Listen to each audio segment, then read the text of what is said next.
Le message du jour vous est présenté par notre frère Marc.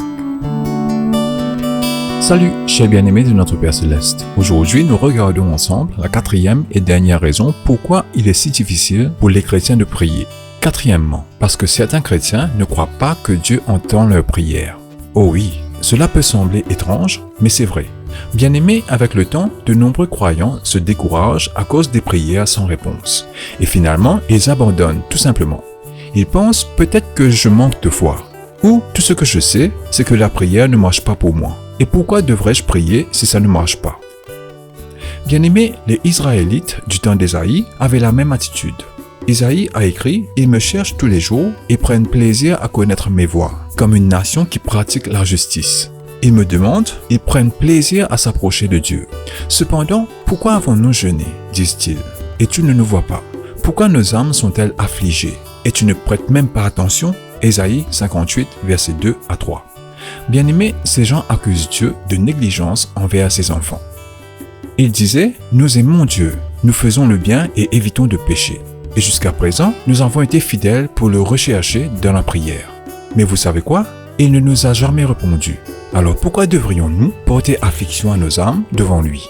Il n'a jamais pris compte de nos supplications. » Beaucoup de femmes chrétiennes célibataires ont tendance à penser de cette façon. Elles disent « Pendant des années, j'ai cherché le Seigneur sincèrement, lui demandant d'amener un homme pieux dans ma vie. J'ai prié depuis plus d'une décennie maintenant, mais rien ne s'est passé. » Elles essayent donc de faire en sorte que mariage se produise par eux-mêmes, et le désastre s'ensuit. Bien-aimés, parfois même dans l'église, cette attitude est observée. Un pasteur américain a donné un témoignage alarmant. Il a dit « La semaine dernière, j'ai fermé l'église dont j'étais le pasteur pendant plusieurs années. J'ai simplement dissous la congrégation et j'ai quitté mes fonctions. Nous avons prié pour le réveil, mais en vain. Nous avons demandé un nouveau bâtiment, elle n'est jamais venue pendant toutes ces années. Nous en sommes tombés à 30 personnes. Cela ne fonctionnait tout simplement pas. Et maintenant, je pars trouver un autre emploi. » Pour votre information, l'année dernière aux États-Unis, des centaines d'églises ont fermé leurs portes selon Barna Report. Ils étaient tellement découragés parce qu'ils croient tous que Dieu ne répond pas à leurs prières. Bien-aimés, soyons francs et directs sur ce fait. Nous n'avons pas été appelés à voir le réveil se produire ou à avoir un nouveau bâtiment comme église ou à avoir un nombre respectable de congrégations. Non, nous avons été appelés à servir le Seigneur fidèlement. Et cela inclut notre vie de prière. Jacques écrit que Dieu ne répond pas aux prières de ceux qui demandent des choses simplement pour se satisfaire eux-mêmes. Jacques chapitre 4, verset 3. En d'autres termes, vous ne demandez pas la volonté de Dieu. Vous n'êtes pas prête à vous soumettre à tout ce qu'il veut. Au contraire, vous essayez de lui dicter les choses qui satisferont vos cœurs. Jésus a dit « Tout ce que vous demanderez dans la prière, croyez que vous le recevrez. » Matthieu chapitre 21, verset 22.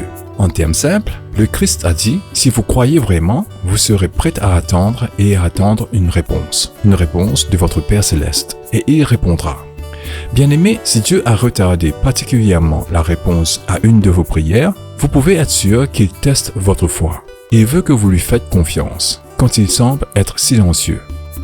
En fin de compte, il veut que votre foi soit aussi pure que l'or. Vous serez donc équipé pour recevoir de nombreuses réponses.